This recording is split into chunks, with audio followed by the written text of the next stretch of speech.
Whispers Behind the Mirror, by Cordelia Cross. The queen had always loved her reflection. It was flawless, obedient, and never argued, never faltered, never whispered secrets that made her skin crawl at night. She would stand before it for hours, combing her hair until it shone like polished bone, tracing the curve of her cheek, memorizing the slope of her neck. The mirror had always been hers. Until it was. Snow White was 14 when the mirror first turned its voice toward her. It was quiet at first, a faint rustle of words behind the silver, almost imperceptible over the crackle of the hearth. Snow White had been tidying the queen's vanity, dusting the bottles and combs and jars that smelled of lavender and something metallic. The words made her freeze, fingertips stilling on the cool glass. "Do not be afraid," the mirror whispered. Snow White's heart hammered. She leaned closer, eyes wide, searching for the queen. But the queen was elsewhere, shouting at a servant about the prince's latest folly. Who is there?" Snow White stammered. "I am here," the mirror said, and the voice was hers but not hers. Older, softer, stronger. "I am not hers." Snow White jumped back, catching her skirts in her hands. "The queen." "She cannot hear me now," the mirror replied.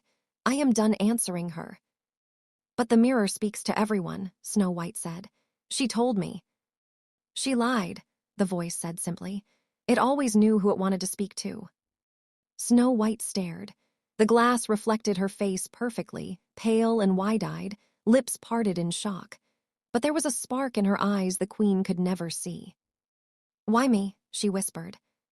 The reflection tilted its head, the same as her, yet not. "Because you are listening, because you will remember, because you will see what she refuses." A shiver slid down Snow White's spine. The mirror's silver gleamed brighter, edges humming faintly as if alive. It seemed to pulse with intent, beckoning her closer. The queen's voice rose in the hall, shrill and commanding, but the mirror's words did not falter. "Do not fear the shadow she casts. Fear what she cannot see. You will know it soon." Snow White swallowed. "Know what?" The glass rippled faintly, like water disturbed. "That truth is never safe where power is blind. That beauty is often a cage. That love can be a blade, and you will have to decide whether to take it or break it." Snow White's breath caught. She wanted to look away, to run, but something deeper inside her, a spark she had not known she carried, kept her rooted to the floor.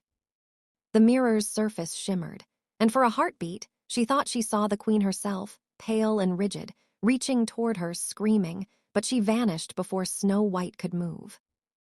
"You will learn," the voice said, "that listening is dangerous, that the one who whispers may save or destroy you, that the queen's fear is the first poison you must understand." Snow White nodded slowly, though she did not understand half the words. She pressed her palm to the glass, fingertips warm against the silver. "I will listen," she whispered.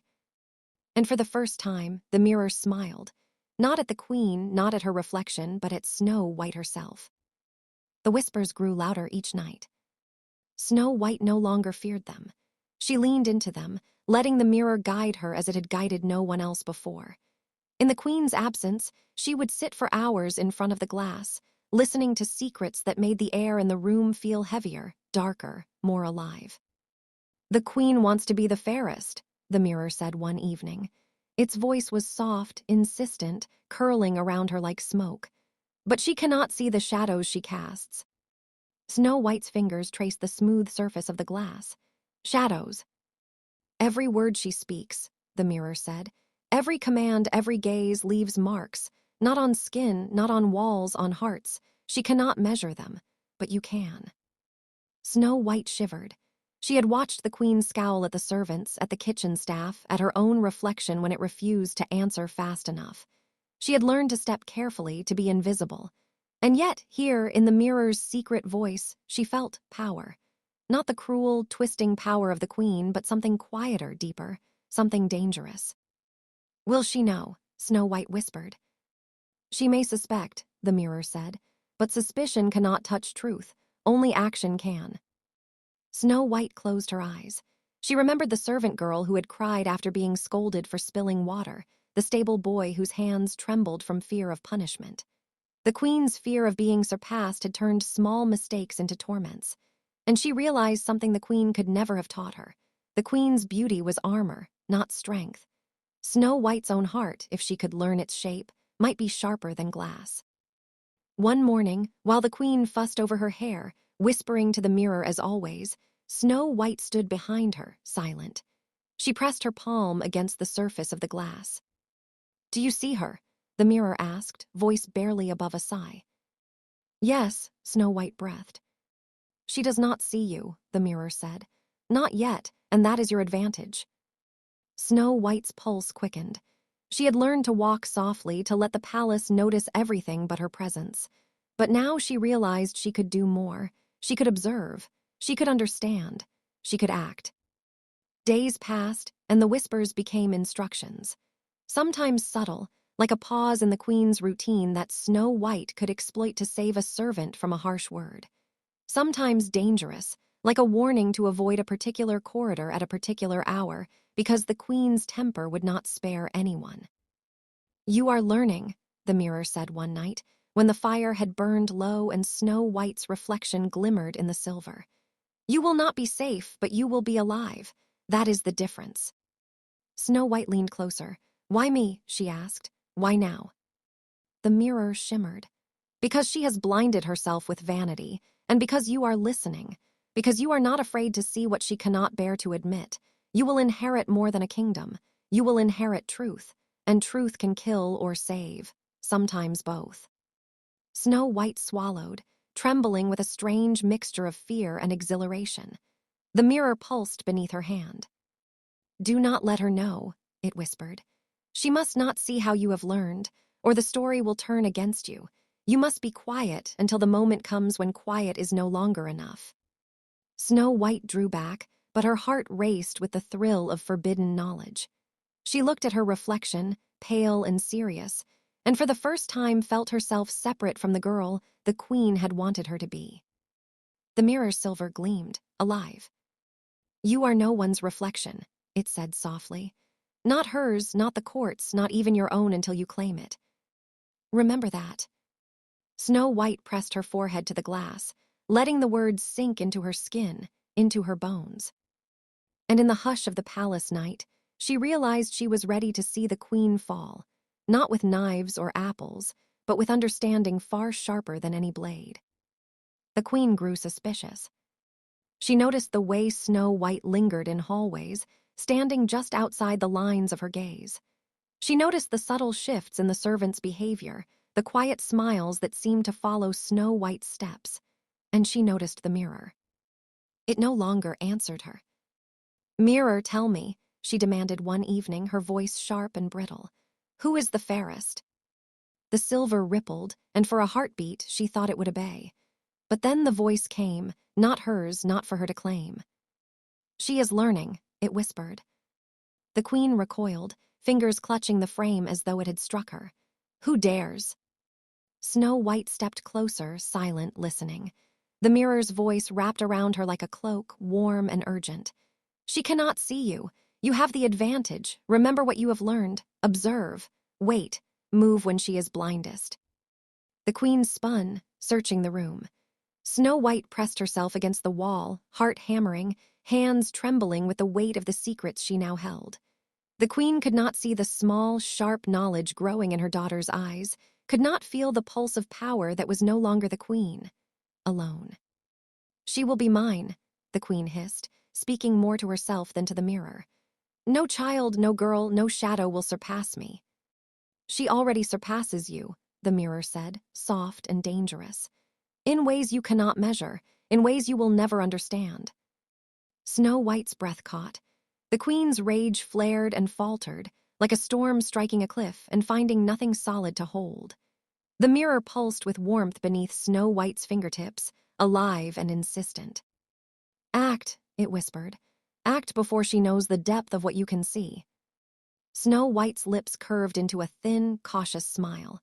She had learned patience, and patience was a weapon the queen had never possessed. Every day she learned more. The servants' routines, the hidden corridors, the queen's temper and vanity and fear. Every word of the mirror's whispered counsel sharpened her, shaped her into something more than the girl who had once feared shadows. One night, when the queen retired, exhausted from her own fury, Snow White moved silently through the corridors. She paused outside the queen's chamber, listening to her even breathing. The mirror had shown her every crack in the queen's armor. She knew where the doors creaked, which servants could be persuaded with a word, which locks could be bypassed. Snow White's reflection in the polished silver of the hallway glimmered with intent. "Do not hesitate," the mirror whispered. "Do not falter. The moment comes once and you must claim it." Her hand hovered over the doorknob, pulse quickened by anticipation and fear. She was no longer the obedient girl who fled shadows. She was the one who had learned the queen's rhythm, who had memorized the palace like a map of hidden knives and whispered betrayals. She pushed the door open, slowly, silently. Inside, the queen slept, unguarded and unaware, her beauty perfect and fragile, her breath shallow. Snow White stepped closer, listening to the mirror's guidance, heart hammering with the dangerous, intoxicating knowledge that the balance had shifted. The queen stirred. Snow White froze, still as a shadow. The mirror pulsed beneath her palm. "She will know soon enough," it whispered. "But you are ready. You have learned to see." Snow White's lips pressed into a line. The queen had claimed mirrors and whispers and power for herself, and yet she had never learned the one truth that mattered. Seeing was not the same as knowing. Snow White did. The chamber felt smaller, tighter, alive with possibilities. Snow White's reflection gleamed in the silver, fierce and patient. And in the hush of the sleeping palace, she realized the story was no longer the queen's. It had shifted. It had chosen a new voice. And that voice was hers. The queen never saw it coming. Snow White moved through the palace as though it were a map she had drawn herself. Every corridor, every door, every shadow whispered its secrets to her. The mirror guided her, its silver voice threading through her thoughts, showing her what the queen could not see. Every moment of rage, every flash of vanity, every misstep the queen made was a thread Snow White could pull. She did not strike, she did not curse, she did not use poison, though the mirror had shown her how. She waited. And when the queen finally turned her wrath toward her, convinced that obedience had been broken, Snow White was ready. "You think you are the fairest," she said, voice steady, eyes calm. The queen recoiled as though struck, though Snow White's words were no blade, only truth. The queen's lips trembled. "Do not speak to me like that," she hissed, fury and fear warring in her gaze. "I speak what you cannot see," Snow White said. "I see everything you hide. I hear the whispers you pretend not to hear, and I will not bow to your fear anymore." The queen's hands trembled. She reached for the mirror, her old source of certainty, only to find it unresponsive. The silver surface shimmered faintly, and Snow White's reflection stared back at her, sharp, fearless, alive. "You have lost the mirror," Snow White said softly, almost kindly. "It speaks to me now, and it has taught me everything you tried to hide." The queen's eyes widened, panic and rage twisting her face. She lunged, desperate to reclaim what had belonged to her, but the servants, who had begun to recognize the shift in power, froze, uncertain, unwilling to intervene. Snow White stepped forward, calm and deliberate. The mirror pulsed behind her, warm and alive. "You wanted to be the fairest," Snow White said, "but beauty without vision is only a cage. You have trapped yourself for years in fear, and it has blinded you." The queen faltered, lips parting, unable to summon words that could undo the truth. The palace itself seemed to lean closer, watching. The walls hummed, the silver shimmered, and the air tightened around them like a held breath. Snow White pressed her palm to the glass, feeling its warmth, feeling its guidance. "I do not want your throne," she said, voice steady. "I want the freedom you could never claim, and the mirror has shown me that freedom is not taken with force. It is claimed by seeing clearly, by acting without fear, by knowing who you are." The queen's knees buckled. Her reflection in the mirror twisted and shimmered, but no words came. No magic, no beauty, no power could answer Snow White's calm certainty. The palace exhaled. Dust fell from the rafters, curtains shifted, and somewhere deep within the walls, old stories trembled and cracked. Snow White stepped back. The mirror pulsed one last time, bright and warm, then settled, calm and silent. "You will not forget what I have taught you," the voice whispered, "but you are free now." Snow White smiled, a thin, dangerous, perfect smile. For the first time, she looked at herself and not the reflection the queen had demanded she be. She was pale, yes, and young, but strong. Fierce, awake. The queen slumped, exhausted and broken, and for the first time understood the difference between seeing and being seen. Snow White turned from the mirror and walked through the halls she now knew like her own skin. The servants bowed, the walls whispered, the palace watched. She felt the weight of history and power and possibility settle on her shoulders, not as a burden, but as a gift. Outside, the morning light glimmered through the windows. Snow White paused, hand on the cool stone, and let herself breathe for the first time in her life. The mirror had chosen her, the whispers had guided her, and she was ready. She would no longer hide, she would no longer bend, she would no longer fear. And in the hush of the palace, in the silver gleam of the mirror, in the pulse of something older than power or beauty, Snow White smiled. The story had changed, and it would never belong to the queen again.